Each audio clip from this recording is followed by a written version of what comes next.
Hi there, I'm Angela. Welcome to the channel or welcome back.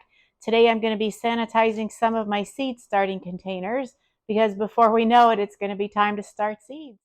So of course, the reason that we sanitize our seed starting containers is to kill off any bacteria, fungus, viruses that have been lingering there from the previous year.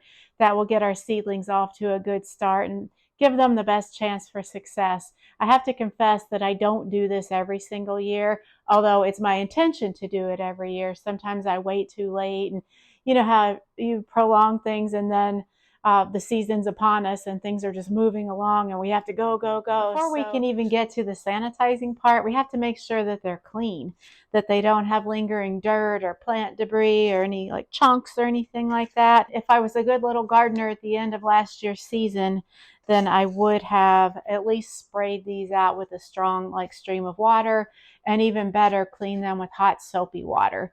So I'm going to kind of take a look and just see what I am working with, and hopefully I did the work last year and I'm starting out with relatively clean containers.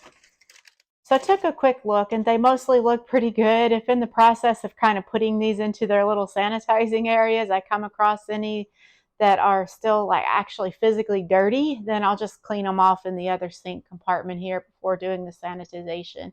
And one thing that I find to be very helpful to go ahead and set up ahead of time is to lay out some towels that you don't care if they get chemicals on them or what have you. Like these are ones that we use for cleaning purposes or what have you. So I am going to, once I get these off my little island here, I'm going to lay out these towels, and that'll be where they can, once they're clean and sanitized, they can just rest on them to drip dry.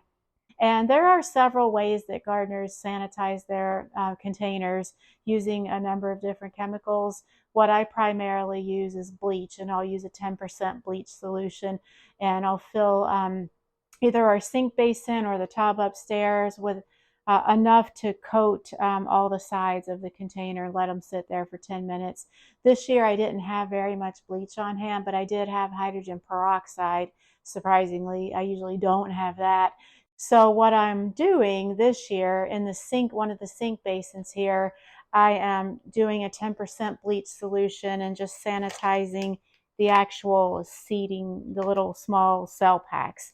And then upstairs in the bathtub, what I've done is to the actual trays or the larger cell packs, I'm spraying them with hydrogen peroxide. So we'll kind of see how that goes, and it'll be my first year of trying two different methods. I know that there are other ways that gardeners use to sanitize their containers. I think you can use isopropyl alcohol. I just always use bleach, a 10% bleach, because we always have bleach on hand here at the house. And this year we didn't have much, but we did happen to have hydrogen peroxide. So I looked up how to use that. So that's why I'm kind of doing it of two ways this year. But I'm pretty sure you could use isopropyl alcohol, and maybe there's other ways you can do it. Highly encourage any of you guys, before, if you haven't done this before and you don't have a tried and true way, to go ahead and just do as much research as you can to see which chemical would suit your situation the best, that you're more comfortable working with. And of course, before working with any chemicals, we always want to read the label on the chemical, follow all the safety precautions, wear appropriate protective gear, work in a well-ventilated area. And what I am especially careful of this time, because I'm using both bleach and peroxide, I'm using my gloves here, but every time I go back and forth from the bleach process here in the kitchen to the peroxide process up in the upstairs bathroom, I'm rinsing my gloves very thoroughly so as not to mix any chemicals together inadvertently, even just by a small amount. So I'm giving them a thorough rinse. And we'll see how this goes. I'm interested to see if I do experience any kind of bacterial or fungal issues, damping off and so forth. I'm hoping not. We always are hoping not. Once everything's done, so after the containers sit for 10 minutes, either with the peroxide or in the 10% bleach solution, then I rinse them off thoroughly, and I am putting them on our kitchen island here. I've already laid out some towels, like old towels that I don't care about too much, and letting them kind of drip dry. Once they're finished drying, I would like to show you guys some of the types of containers that I've used in the past and ones that I'm moving a little bit more towards, because I found some better options out there. You might find that helpful too. So I'm going to continue on with this process until everything is done, or until I run out of spray for the hydrogen peroxide and have to put a pause on it for today. Ideally, I feel like this would be a process best done outside, like in a big tubs, like storage totes or something. But it's really cold here today. It's about 27, last time I checked, maybe 27, 28 Fahrenheit. So it's too cold to be doing this out there. But I do have a pretty decent setup in here, and it's well ventilated. So it's more of just the fact that it's kind of taking up my whole kitchen for a while, at least until these are dry. So they're going to be all spread out in my kitchen for a few hours. Not the worst thing. It's fine. It has to be done, right? So I'll be back. So I went ahead and put some of my peroxide into my spray bottle here. And since I've not used this before for this purpose, I wasn't sure how much I'll go through. So I just started out filling it up to about there. I didn't want to put the whole bottle of peroxide in here and then not use it all, because I don't want to put it back into the original container after I've already taken it out.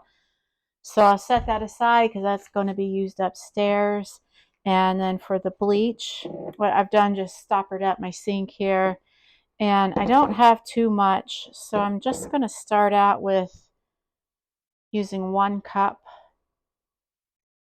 And that almost took all I have. There's just a little bit in there now.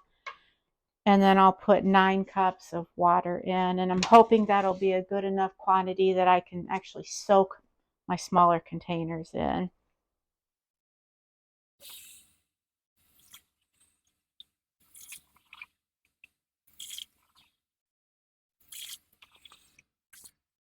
And as it turns out, it really didn't fill this up much at all, maybe about an inch.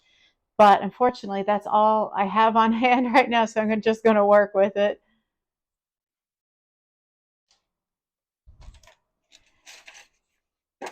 And what it might mean is that I just have to turn my containers to make sure that all sides get coated with the bleach water.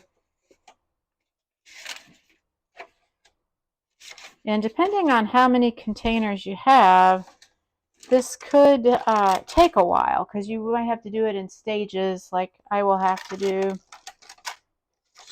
And also too, when you're working with any kind of chemicals, especially bleach, don't wear your best clothes.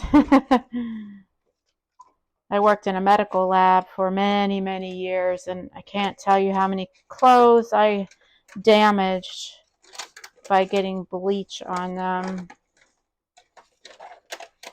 or some other chemical. So I was able to get 5 in there, and I tried to get all the sides coated as best as I could.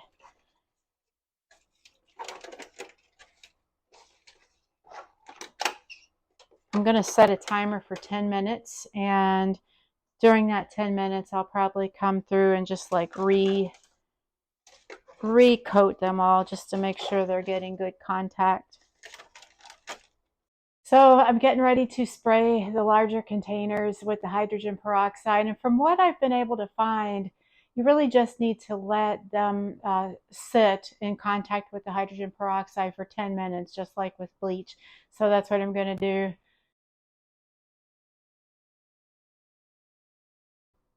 So I mentioned that I'm kind of switching to different types of seed starting containers this year, actually last year, I think it was last year.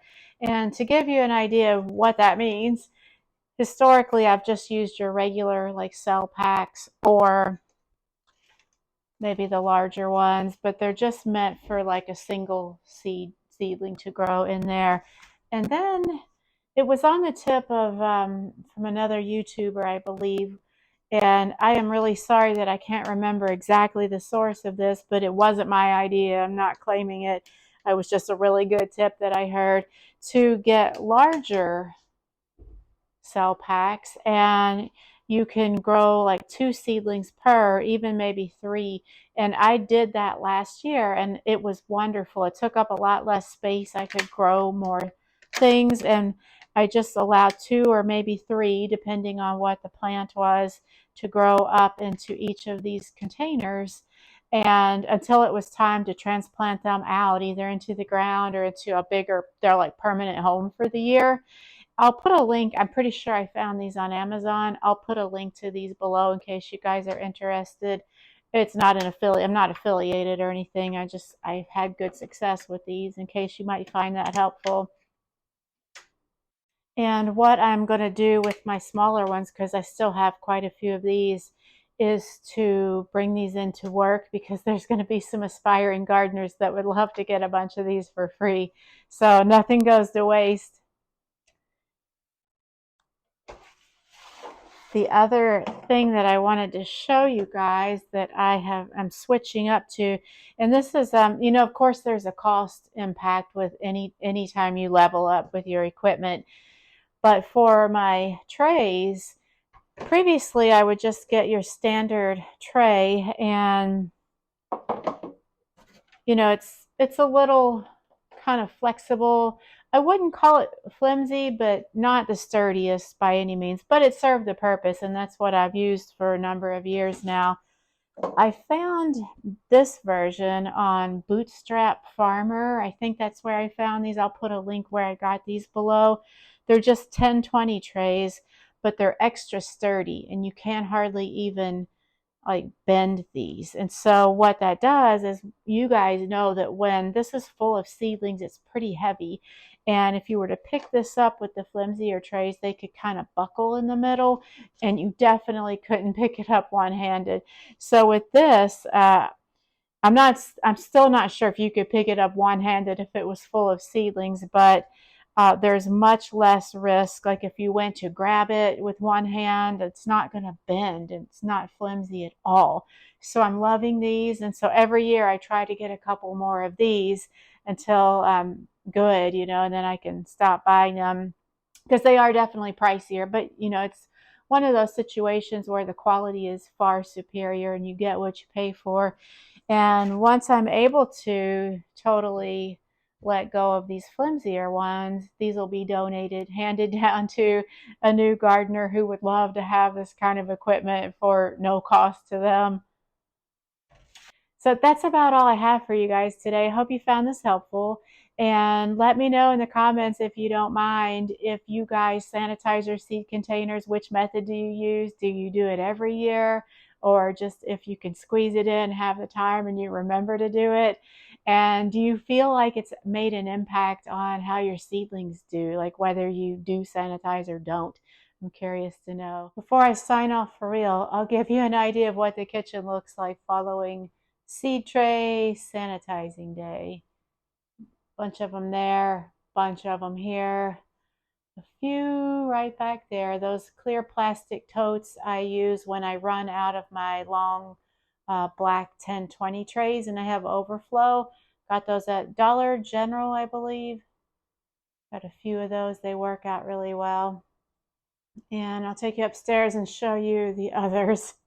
And all the long trays I sanitize in the bathtub, because that's where they fit, and then they're kind of propped up to dry here in the shower. It's kind of a big production and it takes a while, but I do feel it's important.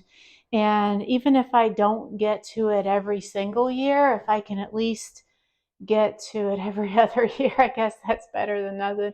Until next time. Oh yeah, and so next time I have a little confession to make. I did break down and order one more batch of seeds, but there's a story behind it. So next week's video, I'm going to share the new seeds that I bought and kind of what induced me to order more, even though I felt like I was done and didn't need any more. So you might find it kind of funny. So until then, I'll talk to you later.